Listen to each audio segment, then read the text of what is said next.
ఈ విధంగా లంబ పర్వతం మీద దిగినటువంటి ఆంజనేయ స్వామి ఒక్కసారి ఆ లంకానగరం ఛాయ చూశాడు. ఓహో, ఇంత పెద్ద శరీరంతో మనం ఉంటే రాక్షసులు గుర్తుపడతారేమోనని మొట్టమొదట చేసిన పని శరీరాన్ని తగ్గించాడు అనమాట. అంటే మరీ చిన్నవాడు కాలేదు, మధ్యస్థంగా తయారయ్యి అప్పటికి సూర్యాస్తమయం కాలేదు ఇంకా. ఈయన ఇక్కడ ఉదయాన్నే బయలుదేరాడు, అక్కడికి వెళ్ళేటోటికి మధ్యాహ్న సమయం అయిందనమాట. మధ్యాహ్న సమయం అయిన తర్వాత ఆ లంకా నగరం యొక్క శోభను చూస్తున్నాడు. దూరంగా త్రికూట పర్వతం మీద ప్రకాశిస్తూ ఉన్నది బంగారు శిఖరాలతో, బంగారు మయమైనటువంటి బంగారు నగరమే అది. మొత్తం ప్రాకారాలతో కూడా బంగారంతో కట్టించున్నాడు ఆయన. రావణాసురుడు కాదు, కుబేరుడి యొక్క నగరాన్ని ఈయన కుబేరుని జయించి గెలుచుకొని ఉన్నాడు అనమాట. అది విశ్వకర్మ నిర్మించినటువంటి మహానగరం, అది లంకానగరం. ఆ నగరం త్రికూట పర్వతం మీద ఉంటే చూశాడు.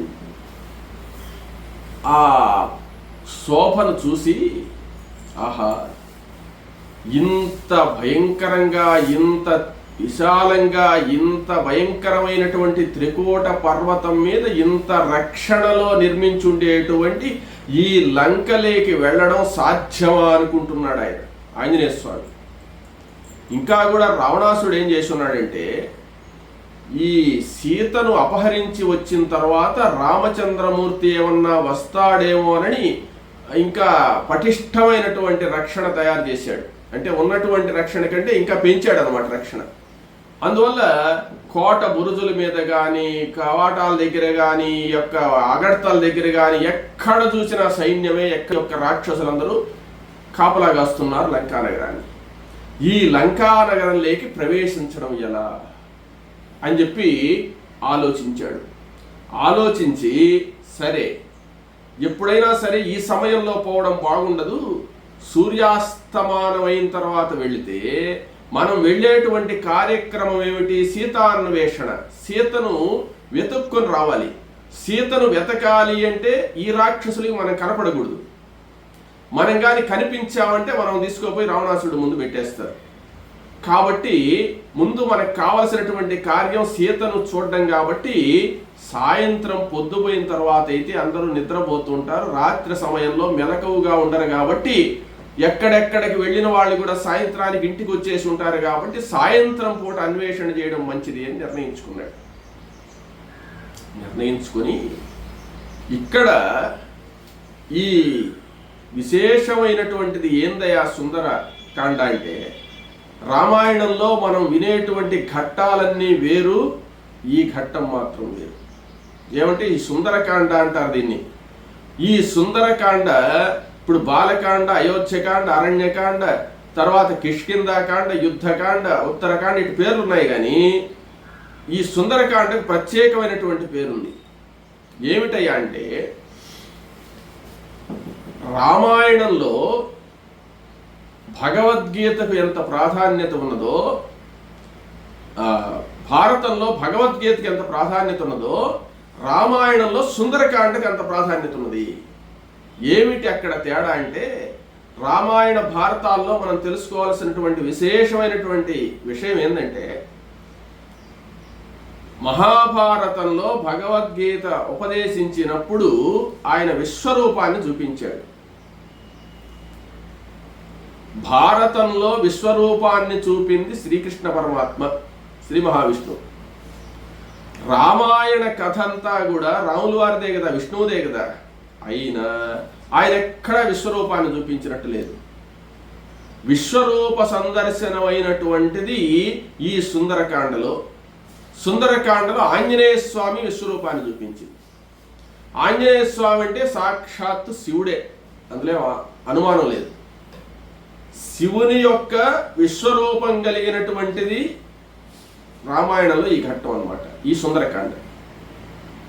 కాబట్టి భగవద్గీతతో సమానమైనటువంటిది. రామాయణం అంతా వినలేనటువంటి వాళ్ళు సుందరకాండ విన్నా చాలు. సుందరకాండ పారాయణం చేసినా చాలు. సుందరకాండలో ఉండే ప్రతి శ్లోకము మంత్రమే అన్నమాట. అంత విశేషమైనటువంటిది. ఆంజనేయ స్వామి యొక్క విశిష్టతను గురించి, ఈశ్వరుడి యొక్క విశిష్టత ఇక్కడ కనపడుతుందన్నమాట. ఎందువల్లయ్యా రామచంద్రమూర్తి ఆంజనేయ స్వామిని ఇక్కడికి పంపించాడు అంటే, రావణాసురుని జయించడం సులభమైనటువంటి విషయం కాదు. రావణాసురుడు పరమశివ భక్తుడు, నవకోటి శివలింగాలకు పూజ చేసేవాడు, పరమ దురంధరుడైనటువంటి భక్తుడయ్యా. ఆత్మలింగాన్ని కూడా తెచ్చుకున్నటువంటి వాడు, కైలాస పర్వతాన్ని కూడా ఎత్తేసినటువంటి వాడు, ఆ అపర శివుడితో సమానమైనటువంటి వాడు, ఎప్పుడూ కూడా నీ నామాన్ని వదలకుండా జపం చేసేటువంటి వాడు అని రామచంద్రమూర్తి శివుడైనటువంటి ఆంజనేయ స్వామి ముందు పంపించాడు. ఏదో మీ భక్తుడి విషయం తెలుసుకోరా, మీ భక్తుడిని చంపడానికి నేను పోవాలంటే ముందు నువ్వు చూడాలయ్యా, నువ్వు నేనేమన్నా చేస్తే నువ్వు బాధపడతావు, అసలు మీ భక్తుడి యొక్క ప్రవర్తన ఎట్టుందో ఏందో నువ్వు పోయి చూసిరా స్వామి, నువ్వు పోయి చూసి విశేషాలు తెలుసుకొని వస్తే అప్పుడు పోదాం యుద్ధానికి అన్నట్టుగా. అంటే ఇది రహస్యం అన్నమాట, పైకి తెలియదు ఈ విషయము. కాబట్టి నీ భక్తుడి దగ్గరికి నువ్వే పోనాయనా ముందు, మళ్ళీ నువ్వేమన్నా బాధపడతావు ఆయన ఏమన్నా చేస్తేను అని రామచంద్రమూర్తి ఆంజనేయ స్వామిని పంపించాడు. ఆంజనేయ స్వామి వచ్చి చూసి, ఈ లంకానగరం ఏంది, ఈశ్వరుడికి తెలియని విషయం ఏం కాదు ఇది ఆయన అంటున్నాడు. ఈశ్వరుడి యొక్క ప్రాశస్త్యమే సుందరకాండ అనమాట. సుందరుడు అంటే ఆంజనేయ స్వామికి పేరు. వానరానికి సుందరుడు అని పేరుందనమాట. సుందరము అంటే వానరము అని అర్థం ఉంది. కాబట్టి సుందరకాండ అని పేరు పెట్టారు. చంద్రబింబ సమాకారం వాంఛితార్థ ప్రదాయకం. సుందరకాండ విశేషం ఏంటంటే చంద్రబింబ సమాకారం, చంద్రబింబంతో సమానంగా ఉంటుందట సుందరకాండ. చంద్రబింబానికి సుందరకాండకి సంబంధం ఏందా అంటే, చంద్రబింబం ఒక తట్టు నువ్వు మొదలుపెట్టి చెయ్యి తిప్పుకుంటూ వస్తే ఎక్కడ చేరావు అక్కడికే వచ్చేస్తుంది అనమాట. రామాయణం మొదలుపెట్టిన తర్వాత మళ్ళీ మొదటికి వచ్చేది యుద్ధకాండ అయిపోయి రామచంద్రమూర్తి అయోధ్యకు పోయినప్పుడే రామాయణం మళ్ళీ అయోధ్యకు మళ్ళీ వెళ్ళేదన్నమాట. సుందరకాండ అలా కాదు. ఇప్పుడు సముద్రం దగ్గర నుంచి బయలుదేరాడు కదా, సముద్రం దగ్గర నుంచి బయలుదేరి మళ్ళీ నేరుగా వచ్చేసి మళ్ళీ సముద్రం దగ్గరికి వస్తాడు అనమాట. సముద్రం దగ్గరికి వచ్చిన తర్వాత ఆంజనేయ స్వామి జరిగిన కథ అంతా చెప్తాడు జాంబవంతుడు మొదలైన వాళ్ళకు. అప్పుడు మళ్ళీ కథ మొదలుపెట్టి మళ్ళీ తీసుకొచ్చి మళ్ళీ అక్కడికే తీసుకొస్తాడు అనమాట. కాబట్టి ఈ సుందరకాండలో ఉండే విశేషం ఏంటంటే కథ మళ్ళీ మొదటికి వస్తూ ఉంటుంది అనమాట. ఎక్కడ మొదలు పెట్టామో అక్కడికి వస్తూ ఉంటాడు అనమాట. మళ్ళీ ఇక్కడ సీతాదేవిని పోయి చూస్తాడు కదా. ఇప్పుడు చూసిన తర్వాత మళ్ళీ లంకకి వెళ్తాడు కదా. ఆంజనేయ స్వామి లంకాదహనం చేస్తా, అదే తోక అంటించిన తర్వాత లంకాదహనం అయిన తర్వాత మళ్ళీ సీత దగ్గరికి వస్తాడు అనమాట. అశోకవనంలో సీత దహనం అయిపోయిందో ఏందో మళ్ళీ ఒకసారి చూసిపోదామని చెప్పి అశోకవనంలో సీత దగ్గర నుంచి బయలుదేరినటువంటి ఆంజనేయ స్వామి మళ్ళీ తిరిగి సీత దగ్గరికే వస్తాడు. సముద్రం దగ్గర మహేంద్ర పర్వతం దగ్గర నుంచి బయలుదేరినటువంటి ఆంజనేయ స్వామి సముద్రం దాటి లంకను చూసి మళ్ళీ మహేంద్ర పర్వతం దగ్గరికే వస్తాడు. కిష్కిందలో ప్రస్రవణగిరి నుంచి రామచంద్రమూర్తి దగ్గర నుంచి బయలుదేరినటువంటి ఆంజనేయ స్వామి మళ్ళా మొత్తం చూసుకొని మళ్ళీ ప్రస్రవణగిరి రాములు వారి దగ్గరికి వస్తాడు అనమాట. ఇది చంద్రబింబ సమాకారం అంటారనమాట. చంద్రబింబ సమాకారం అనేటువంటిది సుందరకాండ పారాయణం చేసేటప్పుడు కూడా సప్తసర్గ పారాయణం అంటారు. సప్తసర్గ పారాయణం అంటే అది చాలా కష్టము. ఎలా చేయాలి అంటే 1వ సర్గ నుంచి 7వ సర్గ వరకు చేయాలి. మళ్ళీ 7వ సర్గ నుంచి 14 సర్గలు, అంటే 7 చేస్తూ ప్రతిరోజు 7 సర్గలు పారాయణం చేయాలన్నమాట. 7 సర్గలు పారాయణం చేస్తే ఈ 68 సర్గల్లో మళ్ళీ మొదటికో రెండో దానికో వస్తాం అన్నమాట. పూర్తి కాదు కదా. మళ్ళీ 7 చేస్తూ పోతే ఒక 2-3 రౌండ్లు తిరిగిన తర్వాత కరెక్ట్గా 68వ సర్గకి అయిపోతుంది అనమాట 7. దాన్ని సప్త సర్గ పారాయణం అంటారు. అది విశేషంగా చేస్తుంటారు చాలామంది. చాలా ప్రభావమైనటువంటి విషయము. కేవలం ఆంజనేయ స్వామి యొక్క విశేషమంతా ఈ సుందరకాండలోనే ఉన్నది.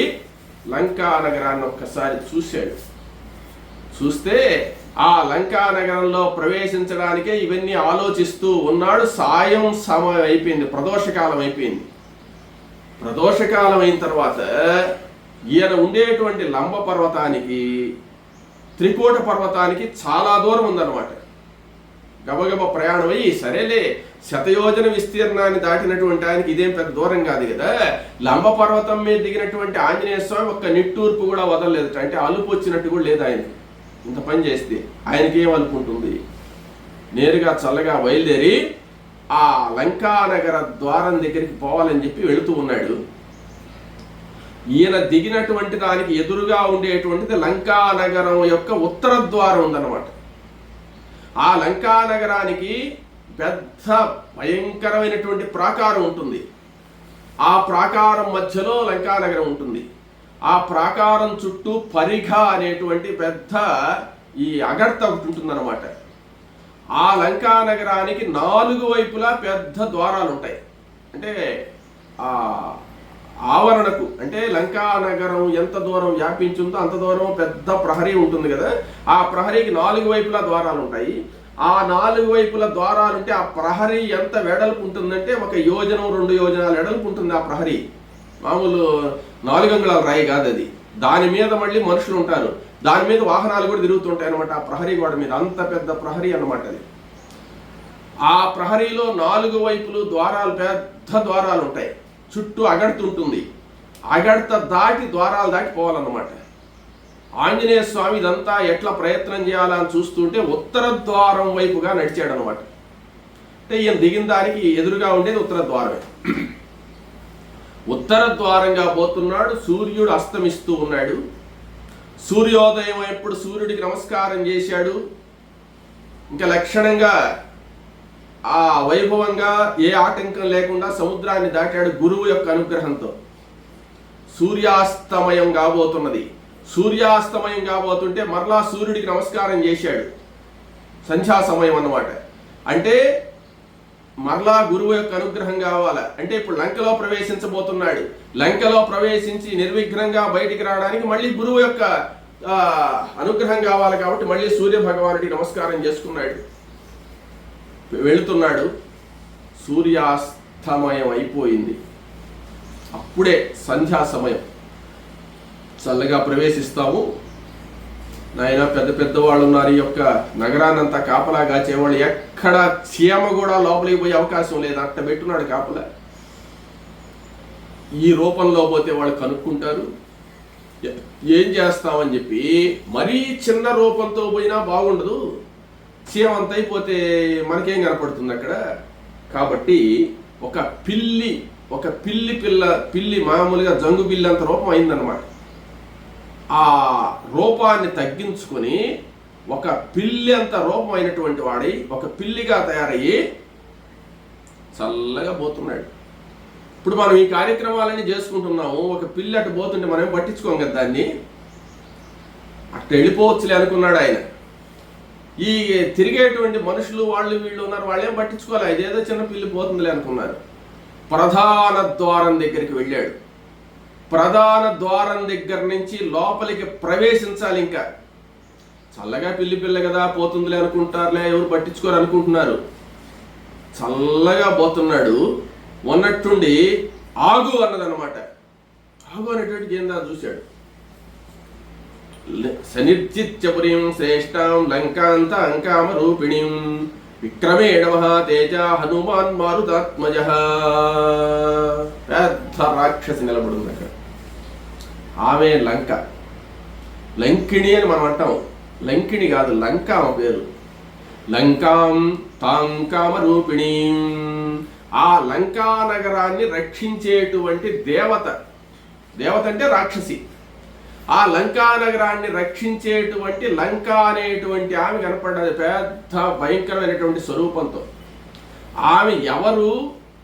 ఆ లంక ఎందుకుంది అక్కడ అంటే మొట్టమొదట ఈ నగరాన్ని నిర్మించింది విశ్వకర్మ. విశ్వకర్మ చేత నిర్మింపజేసింది బ్రహ్మదేవుడు అన్నమాట. బ్రహ్మదేవుడు ఈ త్రికూట పర్వతం బాగా ఉన్నది, చూసేదానికి బాగుంది, ఇక్కడ ఒక నగర నిర్మాణం చేస్తే బాగుంటుంది, చుట్టూ సముద్రం ఉంది, ద్వీపం కాబట్టి అని చెప్పి బ్రహ్మదేవుడు ఇక్కడ నగరాన్ని నిర్మించమంటే విశ్వకర్మ నిర్మించేట దాన్ని. విశ్వకర్మ ఎంత వైభవంగా నిర్మించాడంటే మనం భారతంలో ధర్మరాజుకు దానవ శిల్పి అయినటువంటి మయుడు ఒక మైసభ నిర్మించాడు. ఆ మైసభలో దుర్యోధనుడు అవమానపడడం అదంతా మనకు తెలిసిన విషయం. ఇక్కడ దేవశిల్పి అయినటువంటి విశ్వకర్మ తన చాతుర్యాన్నంతా కూడా ఉపయోగించి బ్రహ్మాండమైనటువంటి నగరాన్ని నిర్మించాడు అనమాట. ఆ బ్రహ్మాండమైనటువంటి నగరాన్ని నిర్మిస్తే ఆ నగర శక్తినంతా కూడా ఆ నగరానికి ఒక శక్తి అనేది ఉంటుందన్నమాట, ఒక బలం అనేటువంటిది. అంటే మనం మామూలుగా చెప్పాలంటే ఒక భూమి, ఒక కొండ, ఒక ఏదైనా వస్తువు ఉంటే దానికి అధిష్టాన దేవత అనేది ఉంటారు, రక్షకులు ఉంటారన్నమాట. అదేవిధంగా ఈ నగరాన్ని నిర్మించిన తర్వాత ఈ నగరానికంతా అధిష్టాన దేవతగా ఈ లంకను సృష్టించాడు ఆయన, ఈ స్త్రీని. ఆమె ఒక రాక్షసాకారంతో ఈ నగరాన్ని రక్షిస్తూ ఉంటుందన్నమాట, బ్రహ్మదేవుడి చేత సృష్టింపబడినటువంటి ఆమె. అప్పుడు ఆమె అడిగింది, మహానుభావ, నీవు ఈ నగరాన్ని నిర్మించి నన్ను రక్షకురాలుగా పెట్టావు అంటే ఓనర్ మారుతున్నాడు కానీ ఇక్కడ అంటే అంతకుముందు కుబేరుడు ఉన్నాడు, తర్వాత రావణాసురుడు వచ్చాడు, ఎవరు వచ్చినా లంక మాత్రం మారదనమాట. ఏమన్నా మనం లంకిడి అని పిలుస్తూ ఉంటాం మామూలుగా. నేను ఎంతకాలం ఇక్కడ కాపలా గాయాలి, ఎంతకాలం ఈ లంకను రక్షించాలి అంటే బ్రహ్మదేవుడు చెప్పాడు, అమ్మా ఒకానొక వానరుడు వస్తాడు ఇక్కడికి, వానరుడు వచ్చి నిన్ను ఎదిరిస్తాడు, నిన్ను ఎప్పుడైతే ఆ వానరుడి చేత నువ్వు నిర్జింపబడ్డావో అప్పటి వరకు ఉండు, తర్వాత నువ్వు కాపలా గాయాల్సిన అవసరం లే. ఇక్కడ అప్పుడు ఈ లంక అంతా కూడా ఇక్కడుండే ఒక బ్రహ్మాండమైన యుద్ధం జరుగుతుంది. అప్పుడు శ్రీ మహావిష్ణువు, పరమేశ్వరుడు, బ్రహ్మదేవుడు అందరూ, అంటే బ్రహ్మదేవుడే చెప్తున్నాడు, నా అంశతో వచ్చినటువంటి వాళ్ళు, విష్ణు అంశతో వచ్చిన వాళ్ళు, శివాంశతో వచ్చిన వాళ్ళందరూ అడుగు పెడతారు. ఇక్కడ అడుగు పెట్టిన తర్వాత ఇక్కడ నీకు ఇంక అవసరం ఉండదు, నువ్వు ఏ విధమైనటువంటి కష్టం లేకుండా నీకు ప్రాణ భయమే ఉండదు, నిన్ను జయించేవాడు వచ్చినప్పుడు ఈ లంక నాశనం అవుతుంది, లంకలో ఉండే రాక్షసులందరూ సంహరింపబడతారు, లంక నాశనం అయిపోతుందని చెప్పి గుర్తుపెట్టుకో అని చెప్పి ఆ లంకలో ఉండే వాళ్ళందరూ దుర్మార్గులందరూ సంహరింపబడిన తర్వాత మళ్ళీ క్రొత్త రాజ్యం ప్రారంభం అవుతుంది ఇక్కడ అని చెప్పి బ్రహ్మదేవుడు చెప్పాడు. అప్పుడు మళ్ళీ ఏమేమి ఉంటుంది, కాపలాకున్న కష్టపడే పని ఉండదన్నమాట, ప్రశాంతంగా హాయిగా ఉంటుందన్నమాట. ఇప్పుడు నీకు హాయిగా ఉన్నది అంటే కుబేరుడు వస్తాడమ్మా రక్షకుడుగా, నాయకుడుగా. కుబేరుడు తర్వాత రావణాసురుడు వస్తాడు, రావణాసురుడు పరిపాలనలో కూడా నువ్వు కాపలా గాయాలి. రావణాసురుడి తర్వాత రావణాసురుడు ఎలా మరణిస్తాడు అంటే ఒక వానరుడు నీ దగ్గరికి వచ్చినప్పుడు తెలుస్తుంది నీకు విషయము. తర్వాత మళ్ళీ విభీషణుడి రాజ్యం వస్తుంది, అప్పుడు నీకు చాలా సంతోషంగా ఉంటుంది. చరిత్ర మొత్తం బ్రహ్మదేవుడు ఈ లంకకి చెప్పుకున్నాడు అనమాట. అప్పుడు ఈ లంక ఏం చేసిందంటే ఆంజనేయ స్వామి పిల్లి మాదిరిగా చిన్నవాడిగా లోపలికి పోతుంటే దబాయించింది. దబాయించేటోటికి ఆంజనేయ స్వామి కొంచెం స్వరూపం ధరించి ఆ ధరించిన తర్వాత ఆంజనేయ స్వామిని కొట్టిందనమాట. ఆమె కొట్టేటోటికి ఎక్కడికి రాను పోయేది, నా అనుజ్ఞ లేకుండా అడుగు పెట్టేదానికి చీమ కూడా లోపలికి ప్రవేశించిందంటే ఆమె ఆంజనేయ స్వామి పిల్లి అంత రూపంలో ఉండేటువంటి వాడు కొంచెం పెద్దయ్యి ఆమెను భయపెట్టాడు అనమాట. భయపెట్టేటోటికి నువ్వేంద్రా నన్ను భయపెట్టేదని ఒక దెబ్బ కొట్టేటోటికి ఆంజనేయ స్వామి కోపం వచ్చి ఈ స్త్రీగా ఉన్నది ఈమెను చంపడం మంచిది కాదు, ధర్మం కాదని చెప్పి తన యొక్క ఎడమ చేత్తో కొట్టాడు. ఆమెని ఎడమ చేత్తో కొట్టంగానే పెద్దగా అరుస్తూ పడిపోయి కళ్ళు పచ్చంగా పడిపోయి కాసేపటికి స్పృహ వచ్చి బ్రహ్మదేవుడు చెప్పినటువంటి విషయం అంతా గుర్తుకొచ్చి, నేను సామాన్యంగా ఎంత పెద్ద రాక్షసుడు నన్ను కొట్టా, నేను పడిపోను, ఈ వానరుడు కొట్టినటువంటి దెబ్బకు నేను పడిపోయినాను కదా అని చెప్పి ఆమె ఆంజనేయ స్వామితో ఏం చెప్పిందంటే, నాయన నిన్ను జయించేవాడు ఎవరైతే వానరు చేత నువ్వు జయింపబడతావు అప్పుడే లంక నాశనం అయిపోతుందని బ్రహ్మ చెప్పున్నాడు. ఆ శుభముహూర్తం ఈరోజు వచ్చింది, నువ్వు లంకలోకి ప్రవేశించు, సీతాన్వేషణ చెయ్యి, నీకు జయం లభిస్తుంది అని చెప్పి ఆ లంక ఆంజనేయ స్వామిని ఆశీర్వదించి అక్కడి నుంచి ఆయనకు శుభం కలుగుతుందని చెప్పి మంచి మాట చెప్పి లంక అదృశ్యమైపోయింది. చనిపోలాగా పర్మిషన్ ఇచ్చేసింది ఆంజనేయ స్వామి. అప్పుడు ఆంజనేయ స్వామికి నన్ను ఎదిరించే వాళ్ళు ఎవరూ లేరనేటువంటి ధైర్యంతో ఆ ఉత్తర ద్వారం గుండా లోపలికి ప్రవేశించడానికి వచ్చి మళ్ళీ వెనక్కి వెళ్ళాడు. ఇది శత్రువు యొక్క గృహం, ఇది మన మిత్రుడి గృహం కాదు. ఏదైనా క్రొత్తగా మనం కట్టుకున్నటువంటి సొంత ఇంట్లోకి కానీ, వివాహ సంబంధమైన విషయాలకు కానీ, కళ్యాణ మండపాలకు కానీ, వాటికి పోయేటప్పుడు, శుభకార్యాలకు పోయేటప్పుడు మనం కుడికాలు పెట్టి లోపలికి పోవాలా, ద్వారం గుండా ప్రవేశించాలి. శత్రువుల ఇంటికి పోయేటప్పుడు ప్రధాన ద్వారం గుండా లోపలికి ప్రవేశించకూడదు అనేది ధర్మశాస్త్రం. అది ఆయన తెలుసు కాబట్టి ఒక్క ఉదుటున ఎగిరి ఆ గోడ మీదకి ఎక్కేసాడు.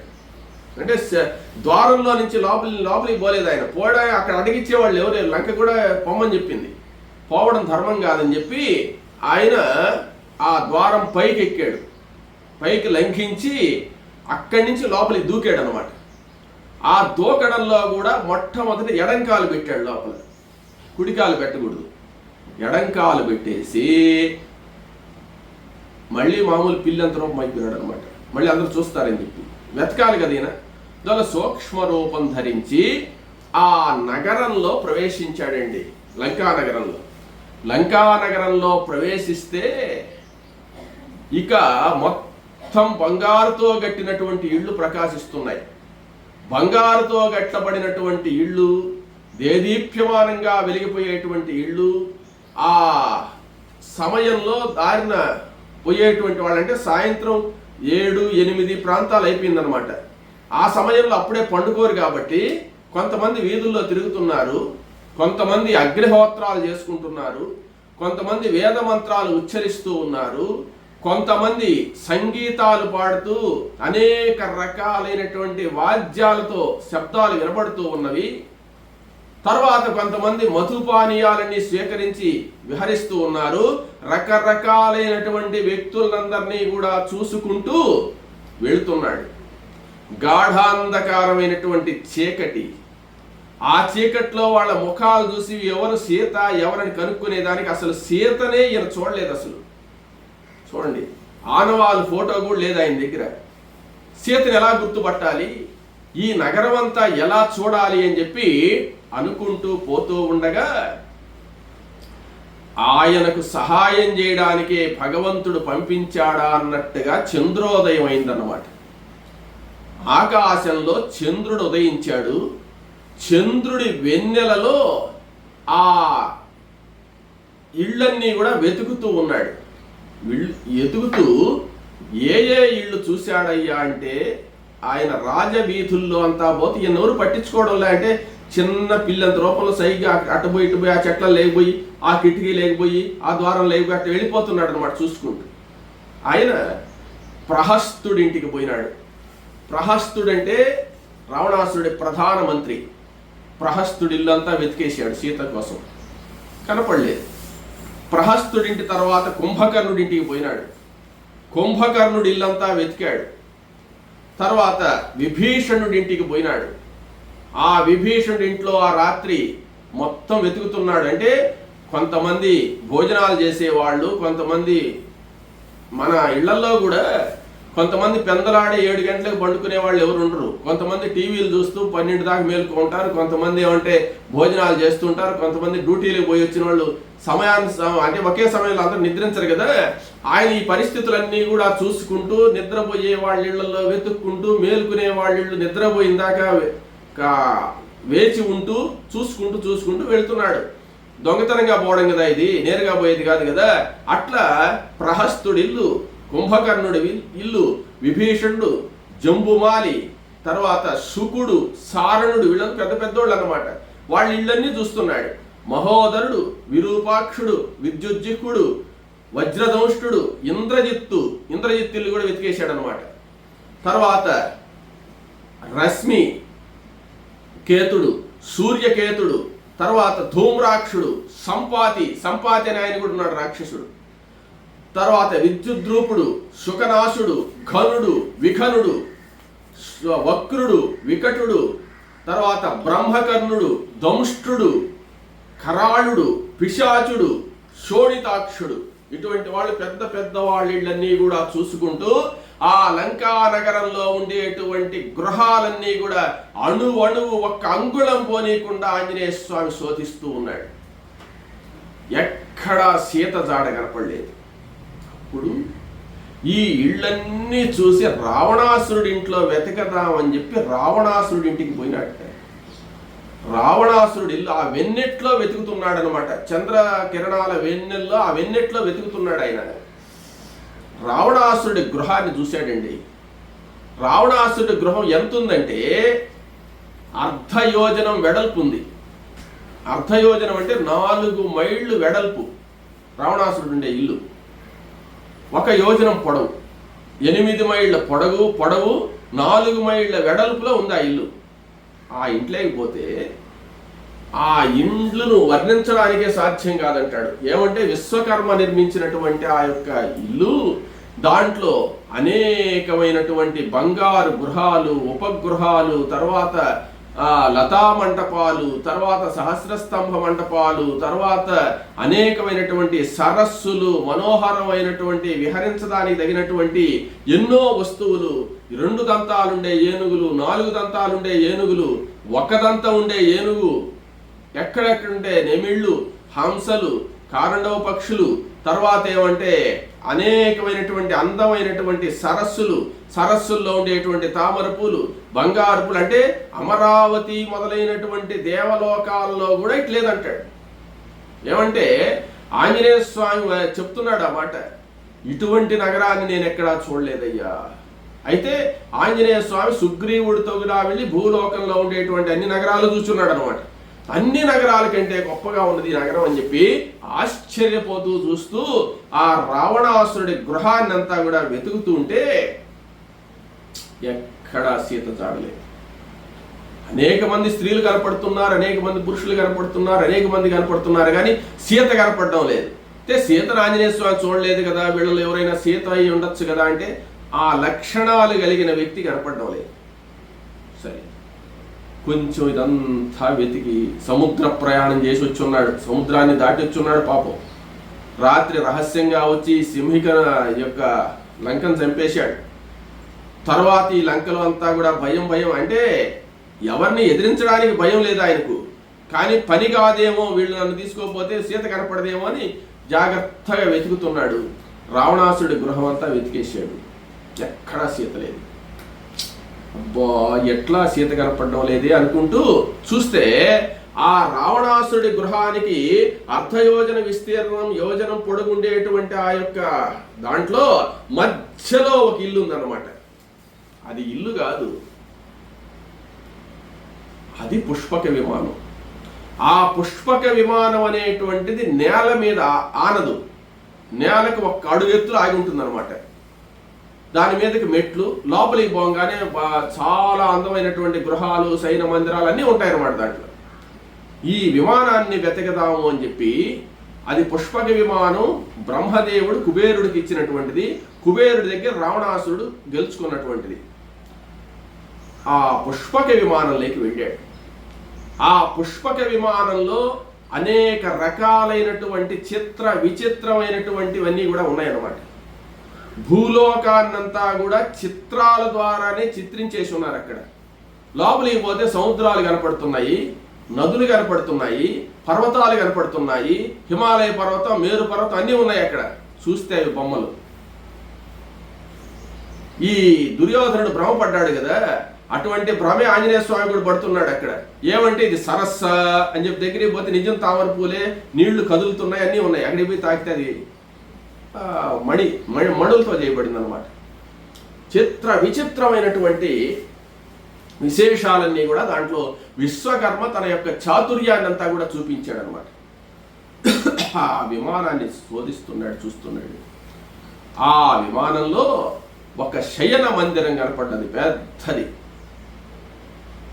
అంటే ఆ రావణాసుడు ఒక్కోసారి ఇంట్లో ఉంటాడు, ఒక్కోసారి విమానంలో ఉంటాడు అనమాట. ఎక్కువ విమానంలోనే పండుకో ఉంటాడు ఆయన. విమానంలో బెడ్రూమ్లు అన్నీ ఉంటాయన్నమాట. ఆ పెద్ద బెడ్రూమ్లే పోయినాడు. ఇంక రావణాసుడి బెడ్రూమ్ అంటే మనం చెప్పలే, అది పడక గది అంటే చాలా పెద్దది అనమాట.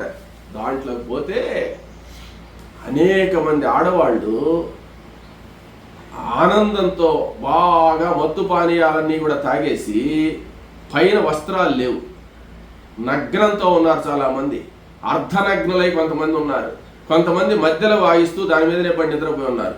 కొంతమంది వేడ వాగిస్తూ దాని మీదనే నిద్రపోయి ఉన్నారు, కొంతమంది రకరకాలైనటువంటి ఆ వాయిద్యాలన్నీ కూడా వాయిస్తూ వాటి మీదనే పట్టుకొని నిద్రపోయి ఉన్నారు. రకరకాలైనటువంటి ఆవుల మధ్యలో ఉండేటువంటి ఆబోతు మాదిరి ఉన్నాడు రావణాసురుడు. ఇంకా రావణాసుడి దగ్గరికి పోలేదు. ఈ అర్ధనగ్నంతో గుడ్డలు లేకుండా విపరీతంగా ఉండేటువంటి ఆడవాళ్ళందరినీ చూస్తున్నాడు. ఎందుకని? వీళ్ళ ఎవరైనా సీత ఉంటుందేమోనని. ఏమంటే స్త్రీ అయినటువంటి సీతను వెతకడానికి పోయినప్పుడు స్త్రీలలోనే వెతకాలి, కానీ పురుషుల్లో వెతికితే ఎక్కడ ఉంటుంది సీత? వెతుకుతున్నాడు. సరే చూశాడు, ఈ ఆడవాళ్ళల్లో ఎక్కడ రకరకాలుగా ఉన్నారు, ఏ ఆడవాళ్ళల్లో ఏమి సీత కనపడడం లేదు. నేరుగా లోపల మందిరంలోకి పోయినాడు. మందిరంలోకి పోతే పెద్ద బ్రహ్మాండమైనటువంటి పరుపు, పెద్ద మంచం. ఆ మంచం గొర్రె చర్మంతో చేయబడినటువంటి పెద్ద హంసతూలికా తల్పం అంటారే. హంసతూలికా తల్పం అంటే హంస రెక్కల చేత చేయబడింది. ఇక్కడ రావణాసుడిది గొర్రె వెంట్రుకల చేత చేయబడి మెత్తగా ఉండేటువంటి పరుపు వేసుకో ఉన్నాడు, దాని మీద పండుకో ఉన్నాడు. అంటే ఆయనకి ఆ పరుపే కాదు, రకరకాల పరుపులు ఉంటాయి. ఆ రోజు ఆ పరుపు వేసుకో ఉన్నాడు అనమాట. ఆ మంచం మీద ఉండే చిన్న రూపంలో పోయినాడు కదా ఆంజనేయ స్వామి, చిన్న పిల్లి పిల్లంత ఉన్నాడు కదా, అక్కడి పెద్ద మంచం కదా అది. ఆ మంచం మీదకి ఎక్కాడు. మంచం మీదకి ఎక్కితే రావణాసురుడు పండుకో ఉన్నాడు. రావణాసురుడిని చూడంగానే ఎగిరి కిందకి దూకేసేట. భయపడ్డాడు ఆంజనేయ స్వామి. ఏమంటే ఎవరైనా భయపడితే ఆంజనేయ స్వామి తలుచుకుంటారు, ఆంజనేయ స్వామి తలుచుకుంటే భయం ఉండదని. ఇప్పుడు ఆంజనేయ స్వామి భయపడ్డాడు రావణాసురుడిని చూసి. కొంచెం సతలాయించుకొని మళ్ళీ మంచం మీదకి ఎక్కాడు. చూస్తే ఎట్టున్నాడయా అంటే మినువులు రాసిపోసినట్టున్నట్టు మహానుభావుడు నిగలాడుతూ నల్లగా రావణాసుడు కాటుక కొండ పండుకో ఉన్నట్టు పండుకో ఉన్నాడు. ఆ ఉచ్ఛ్వాస నిశ్వాసాలు వదులుతుంటే ఆంజనేయ స్వామికి దడబుడుతున్నది అనమాట. అహో రూపం, రావణాసుడు ఇట్టుంటాడా, ఇంటువంటి రూపం ఉందా అని చెప్పి ఆశ్చర్యపోతున్నాడు ఆంజనేయ స్వామి. ఆయన పండుకొని ఉన్నాడు. ఆయన్ను దర్శనం చేసుకున్నాడు. చూసే ఆయన ఈశ్వరుడు, చూడబడే ఆయన భక్తుడు. అంత రూపం, అహో రూపం, అహోబలం అని ఆయన అంటున్నాడంటే ఎలా వచ్చింది ఆ యొక్క రావణాసుడికి ఆ రూపం, అంత బలం, అంత శక్తి? పరమేశ్వరానుగ్రహం వల్లే వచ్చింది. పరమేశ్వరుడి యొక్క తపస్సు చేసినందువల్లే వచ్చింది. పరమేశ్వరుని 9 కోటి శివలింగాలు ప్రతిరోజు పూజించినందువల్లే వచ్చింది. ఆ ఈశ్వరాంశ సంభూతుడైనటువంటి ఆంజనేయ స్వామి చూసి అబ్బా ఇంత శక్తి సంపన్నుడా అని అనుకుంటున్నాడంటే ఆయన ఇచ్చిన వరం వల్లే ఇంత పెద్దవాడైనా కూడా ఆయనే ఆశ్చర్యపోతున్నాడు అనమాట. ఏదైనా గురువుగా ఉండేవాడు బాగా చదువు చెప్పిన తర్వాత ఆయన పెద్ద ఆఫీసర్ అయితే అప్పుడు అనుకుంటాడు, ఒరే నేను చెప్పిన విద్యార్థి ఇంత గొప్పోడైనాడా అనుకున్నట్టుగా ఈ ఆంజనేయ స్వామి ఆశ్చర్యపోయినాడు. సరే చూశాడు, బాగానే ఉంది, సరేలే అనుకున్నాడు. తన భక్తుడైనటువంటి రావణాసురుడు ఒకసారి చూశాడు. రావణాసుడు యొక్క శరీరాన్ని చూసి సీతాన్వేషణ చేయడానికి వచ్చాడు కాబట్టి అలా పక్కన చూశాడు. ఆయన పక్కనే ఒక మంచం ఉంది. ఆ మంచం మీద అందమైనటువంటి స్త్రీ పండుకో ఉంది. ఆమెను చూడంగానే ఆంజనేయ స్వామి ఈమె మండోదరి, ఆ సీత అనుకున్నాడు. ఆమె మండోదరి అన్నమాట. కానీ వెంటనే కనపడ్డది సీత. అంటే ఆ కళ చూస్తే ఆ లక్ష్మీ కళ ఉట్టి పడుతుంది ఆ మండోదరి. ఈమె కదా సీత అని చెప్పి సంతోషంతో ఎగిరి గంతులేసి, ఆయన ఇంకా కోతి చేష్టలు అంటారే, సంతోషం అంటే కార్యక్రమం జరిగిపోయింది, నేను చూసేశాను సీతనని చెప్పి ఎగిరాడు. ఆ మంచం మీదకి ఎగిరాడు, ఈ మంచం మీదకి ఎగిరాడు. ఇంక వీళ్ళు లేచే పరిస్థితులు లేదు, వీళ్ళు ఫుల్గా తాగి పడిపోయి ఉన్నారనమాట. వీళ్ళందరూ ఎగిరి తోకను ముద్దు పెట్టుకున్నట్ట. తోకను ముద్దు పెట్టుకున్నాడంటే తోక పార్వతీదేవి అనమాట. అంటే మనం వచ్చిన కార్యం సఫలమైంది అని చెప్పి సంతోషపడుతూ ఆయన ఎగిరి గంతులేసి అటు చేసి ఇటు చేసి ఒక 10 నిమిషాలకి మళ్ళీ ఆలోచించుకున్నాడు. మరి సీతాదేవి అయితే రావణాసురుడి పక్కన ఎందుకు పండుకుంటుంది? రామచంద్రమూర్తిని మరిచిపోతుందా సీత? మరొకటి, నేను తప్పు ఆలోచించాను, ఆమె సీత కాదు అని నిర్ణయించుకున్నాడు. ఇక్కడ ఒక ధర్మ సందేహం ఉంది. నవవ్యాకరణ పండితుడైనటువంటి ఆంజనేయ స్వామి అందరినీ చూసి సీత కాదని నిర్ణయించుకోగలిసిన శక్తి కలిగిన ఆయన ఈమెను చూసి సీత అని ఎందుకు భ్రమపడ్డాడని. భ్రమపడే దాంట్లో కూడా ఒక విశేషం ఉంది. ఈమె లక్ష్మి యొక్క అనుగ్రహం చేత పుట్టినటువంటి ఆమె ఈమె మండోదరి. ఆమెలో లక్ష్మీదేవి యొక్క అంశం ఉంది. ఎలా ఉన్నది అంటే, ఆ మండోదరి యొక్క తండ్రి గారు సంతానం లేనప్పుడు లక్ష్మీనారాయణను ఆరాధిస్తే లక్ష్మీదేవి చాలా సంతోషపడి తను ధరించేటువంటి గంధాన్ని ప్రసాదంగా ఇచ్చిందనమాట. లక్ష్మీదేవి తన గంధాన్ని తను ధరించేటువంటి ఆనందంగా ధరించేటువంటి ఆ గంధాన్ని ప్రసాదంగా ఇస్తే ఆ గంధాన్ని తీసుకొని వచ్చి తన భార్యకు ధరింపజేశాడు. ఎవరు? ఈ మండోదరి తండ్రి. అప్పుడు పుట్టినటువంటి బిడ్డ అంటే ఆ లక్ష్మీదేవి యొక్క అంశ కొద్దిగా ఉంది కాబట్టి ఈమెలో లక్ష్మీ కళ ఉంది. అందువల్ల ఆంజనేయ స్వామి ఏమే లక్ష్మీదేవి అని భ్రమపడాల్సి వచ్చిందనమాట. తర్వాత మళ్ళీ తెలుసుకొని ఈమె కాదని చెప్పి అదంతా వెతికేశాడు. ఎక్కడా సీత కనపడలేదు. తనకు కలిగినటువంటి కొద్ది సంతోషం కూడా దూరం అయిపోయింది. సరే, ఆ పుష్పక విమానంలో నుంచి మళ్ళీ దిగేశాడు. దిగి బయటకు వచ్చేసి బయట ఒక ప్రాకారం ఉంటే ఆ ప్రాకారం మీద కూర్చొని రాత్రి 2 గంటలు ఆ ప్రాంతం అన్నమాట ఆలోచించి, ఇక నేను సీతను చూడలేను, అంతా వెతికేశాను, ఎక్కడా సీత లేదు. ఈ సందర్భంలో నేను మరలా వెనక్కిగా తిరిగి వెళితే సుగ్రీవుడికి సీత కనపడలేదు అనేటువంటి వార్తగా అని చెప్తే ఆ వార్త విని రామచంద్రమూర్తి మరణిస్తాడు. రామచంద్రమూర్తి మరణిస్తే లక్ష్మణుడు బతకడు. లక్ష్మణుడు రాముడు లేకపోతే ఇంకా కౌసల్య, సుమిత్ర, కైకేయి, భరత, శత్రుఘ్నులు ఎవరు ఉండరు. వీళ్ళందరూ మరణించిన తర్వాత సుగ్రీవుడు కూడా మరణిస్తాడు. సుగ్రీవుడు మరణిస్తే తార, ఉమ మరణిస్తారు. ఇక వాళ్ళు మరణిస్తే అంగదుడు ఉండడు. అంగదుడు ఉండకుండా పోతే రాజ్యంలో ప్రజలందరూ బాధపడి వాళ్ళు మరణిస్తారు. వీళ్ళందరి మరణానికి కారణమైన వాడిని నేనవుతాను. కాబట్టి సీతను చూడండి, నేను పోవడానికి లేదు. లేకపోతే నేను మరణించడమా? నేను మరణించితే ఉపయోగం ఏముంది? కార్యసాధకుడిని అవ్వాలి కదా. ఎలాగైనా సీతను వెతికితేనే వెళ్ళాలి, లేకపోతే లేదు అని నిర్ణయించుకొని ఆంజనేయ స్వామి ఇంకెక్కడ వెతకాలి అని అలా చూస్తే ఆ దేవతానుగ్రహం వల్ల, రామానుగ్రహం వల్ల దూరంగా కొద్ది దగ్గరలో, మరీ దూరం కాదు మరీ దగ్గర కాదు, అశోకవనం కనపడ్డది. ఆ అశోకవనం ఛాయ చూసి, ఈ అశోకవనంలో మనం సీతను వెతకలేదు కదా, ఒక్కసారి అశోకవనంలో కూడా సీతను వెతికి చూస్తాము అని చెప్పి ఆంజనేయ స్వామి ఆ అశోకవనంలోకి ప్రవేశిస్తున్నాడు. అశోకవనంలోకి ప్రవేశిస్తే అక్కడ సీత కనపడుతుందేమో అని చెప్పి ప్రయత్నిస్తూ ఒక్క ఉదుటున అశోకవనంలోకి దూకాడు. అశోకవనంలోకి దూకి అశోకవనంలో ఉండేటువంటి అనేక రకాలైనటువంటి వృక్షాల మీదంతా కూడా ఆయన తిరుగుతూ ఉంటే పక్షులన్నీ కూడా అరుస్తూ ఉన్నాయి. రాత్రి సమయం కదా. ఈయన తిరుగుతూ ఆ అశోకవనంలో అలా తిరుగుతూ ఉండగా 1000 కాళ్ల మండపం, అంటే 1000 కాళ్లతో 1000 స్తంభాలతో నిర్మింపబడినటువంటి ఒక ప్రాసాదం ఉంది అక్కడ. ఆ ప్రాసాదానికి సమీపంలో సింసుపా వృక్షము అనేటువంటిది ఉంది. ఆ సింసుపా వృక్షం దగ్గరికి వెళ్ళి ఆ సింసుపా వృక్షం మీదకి ఎక్కాడు. సింసుపా వృక్షం మీదకి ఎక్కి సీత ఇక్కడేమైనా కనపడుతుందా అని చూస్తూ ఉండగా ఆ 1000 స్తంభములు కలిగినటువంటి ఆ మండపం దగ్గరగా కొన్ని రాక్షస మోకలు ఉన్నాయన్నమాట.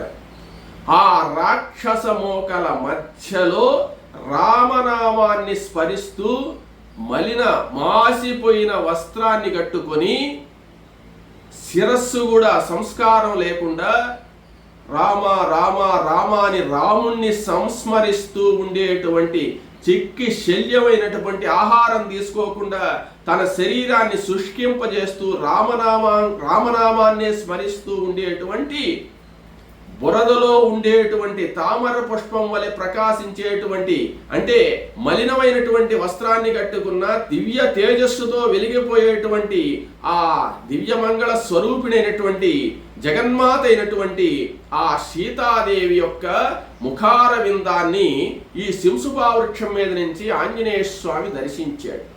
దర్శించి ఆహా ఈమె కదా సీత అని చెప్పి ఆమెకి నమస్కారం చేస్తున్నాడు. ఈ సీత ఆంజనేయ స్వామిని చూడలేదు, ఆంజనేయ స్వామి మాత్రమే సీతను చూశాడు. ఆ రహస్యంగా సింసుపావృక్షంలో నుంచి సీతను చూసి ఏమే సీత అని నమస్కారం చేశాడు. తర్వాత ఏం జరిగిందనే విషయాన్ని రేపు తెలుసుకుందాం.